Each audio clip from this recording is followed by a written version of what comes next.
Alam mo ba na ang ating mundo ay palaging umiiral katulad ng mundo ng mga mahiwagang salamangkero? Ang bawat salamangkero pagpasok sa akademya ay may hamon na pagtawag ng mahiwagang nilalang, ang unicorn. Ang kanilang katayuan at mahiwagang kakayahan ay tumutugma sa nilalang na to.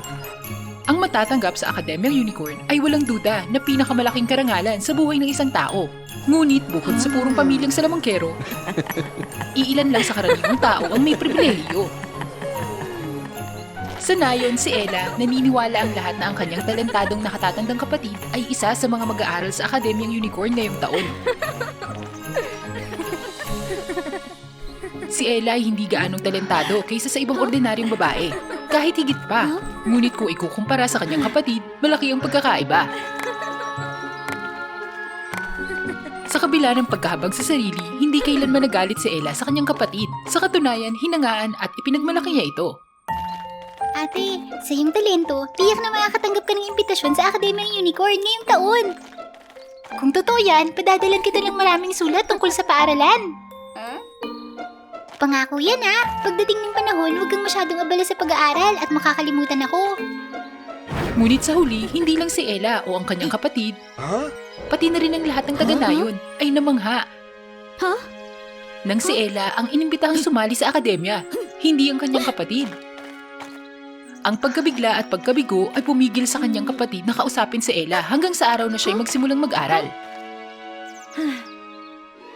Pumasok si Ella sa Akademyang Unicorn na may mabigat na puso at pagkabalisa. Ang kanyang pag-aalala at pagkalito ay lumaki habang nagpatuloy ang seremonya ng mahiwagang pag-uuri. Ang mga elementong unicorn ay lumitaw ng paisa-isa, pinupuno ang hangin ng kamanghamanghang mahika. Bawat mag-aaral na matagumpay na makatawag ng mahiwagang nilalang ay magkakaroon ng sungay na lilitaw sa kanilang ulo na nagpapakita ng kaugnay nilang elemento. Lalo na ang nagliliwanag na unicorn na ginawa ni Selena, isang purong salamangkero.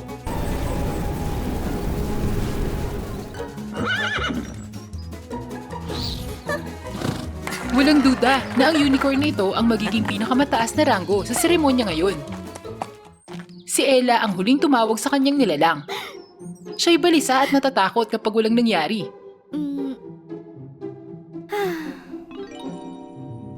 Ang mga tao'y pagod pagkatapos ng mahabang seremonya at ang kanilang pasensya ay maikli na. Kapag walang nangyari, kailangan ni Ella na mag-impake ng gamit at bumalik sa dati niyang buhay. Naalala niya ang masasakit na paghahambing na ginawa ng mga tao.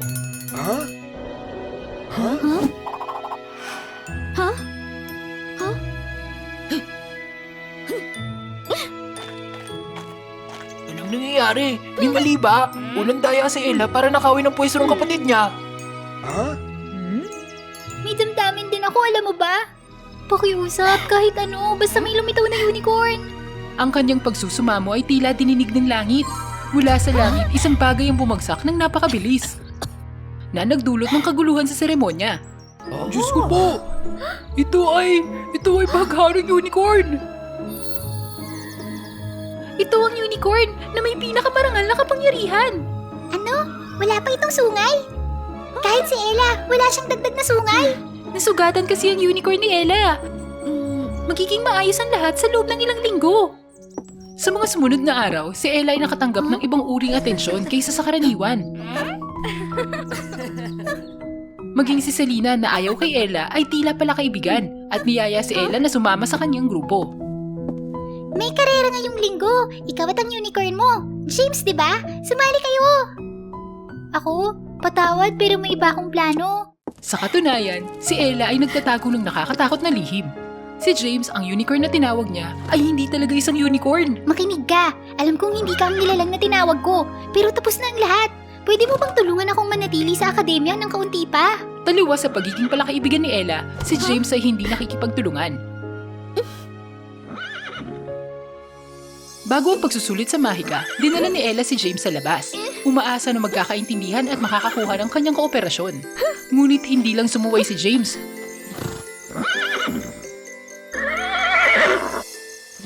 Kundi sinaktan din niya si Ella.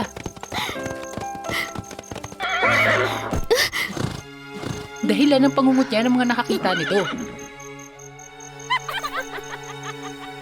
Nagtagumpay si James na makatakas sa kontrol ni Ella. Tumawid sa hangganan ng akademya at napunta sa silid na may mga agresibong unicorn.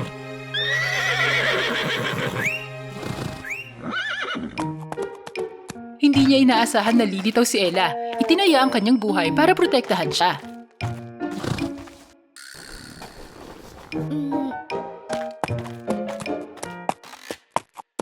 Kitang-kita pa rin kay Ella ang sugat na naidulot ni James. Ngunit matyaga at malambing niyang inalagaan si James.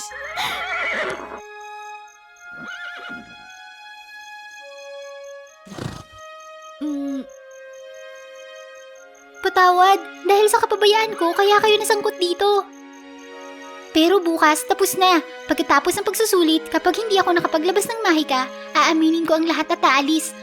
Malaya ka na rin, James. Hindi inaasahan ni Ella na sa sinabing yun, kasama ang kanyang magiliw na kilos, ay nakaantig sa puso ni James. Kinabukasan, pumayag si James na isakay niya si Ella at naglabas siya ng mahika para tulungan siyang itago ang kanyang mga kakayahan. Simula noon, naging matalik silang magkaibigan. Nakilala rin ang katayuan ni Ella dahil dito. Anong talento niya? Ni hindi makakuha ng sungay. At ang nilalang na yun ay hindi mukhang unicorn.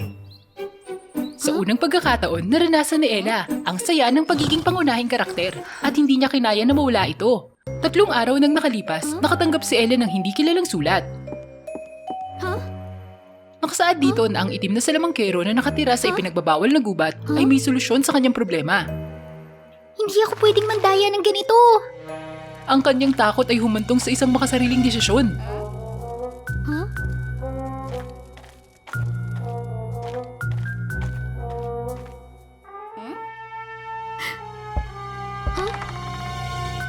Ako, gusto kong magkaroon ng sungay ng unicorn. Matapos sundin ng tagubilin, isang sungay nga ang lumitaw sa ulo ni James. Gayunpaman, pagkatapos nun, hindi na si James ang maamo niyang nilalang. James! James! Ano bang nangyayari sa'yo?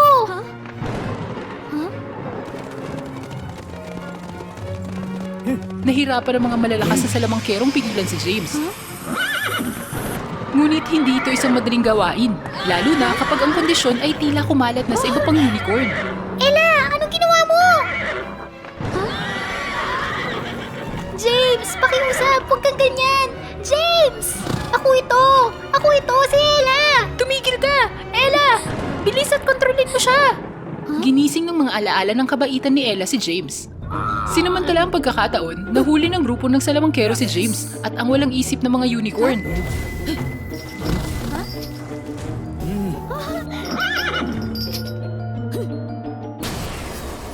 Kaya't nakapasok ang mahiwagang hukbo at kinuha sila.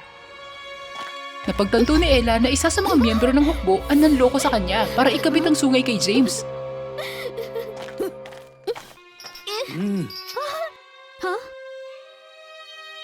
Huwag kang hangal, Ella! Imposible yan! Magmadali at dalhin sila palayo! Mag-isa, walang magawa si Ella. Sumigaw siya, humingi ng tulong sa ibang mga estudyante. Anong ginagawa niyo? Paano mo sila hahayaang kunin ng ganun? Sila'y mabuti nating kaibigan. Paano mo makakalimutan ang lahat ng masasayang panahon natin? Para sa atin, baka alagang hayop sila. Pero para sa kanila, tayo ang lahat. Selena, ikaw din. Wala kang pakialam sa unicorn mo, Selena. Ako Hindi ako susuko kay James. Hindi kailanman. Hindi ka nag-iisa. Tutulungan ka namin. Ako din. Ang mga mag-aaral ay gumawa ng gulo at nagpahintulot kay Ella na makalaya at makatakas kasama si James. Walang pag-aalinlangan, mabilis na umalis si James, sakay si Ella sa kanyang likuran. Ha! Hindi ka makakatakas! Buti na lang, ang sakuna ay naiwasan nang matagpuan na James at Ella ang kanilang sarili sa sulok na malapit ng mahuli ng itim na salamangkero.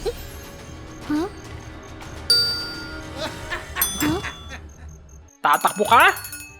Bakit ka hihinto ngayon? Patawad, James. Kasalanan ko ang lahat. Nasaktan kita. Hinayaan kong bulagin ako ng sarili kong interes. Ikaw ang matalik na kaibigan ko. Unicorn ka man o hindi. Sa kanilang huling sandali, tiyak na inalis ni Ella ang sungay na hindi kay James, na nagpapatunay ng kanyang paninindigan. Kakaiba, Ang kilos na yun ay hindi lang nagpanambalik sa orihinal na anyo ni James. Tumubo din ng pares ng malalaking pakpak na itinaas ang dalawa sa hangin. Hindi pala unicorn si James, kundi isang prinsipe ng Pegasus.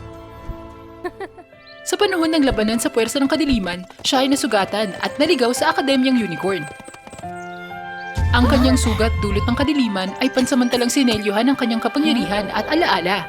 Nang nakabit ang sungay na may itim na mahika, hindi sinasadyang muling pinagana nito ang kanyang kapangyarihan. Nang tanggalin ito ni Ella, muling nabuhay ang lakas.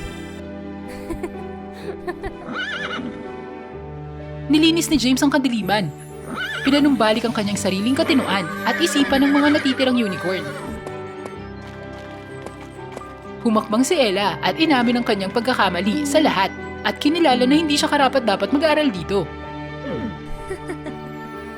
Ang pagtawag sa espiritong hayop gamit ang pagkakaibigan ay isang salamangkero.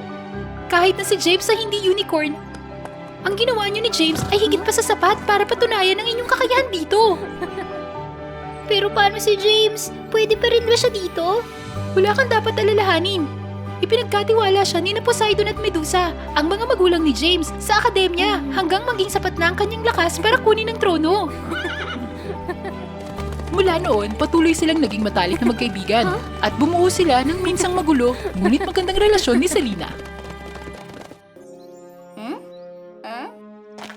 Natapos ng kwento ngayon. Salamat sa inyong suporta. Ang bawat manood ay mahusay na paghihikayat sa aming gumawa ng mas kapanapanabik na mga kwento.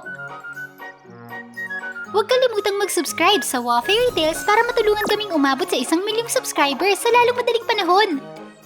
Ngayon, ibahagi ang inyong damdamin sa Wow Fairy Tales pagkatapos mapanood ng kwento. Hanggang sa muling bahagi!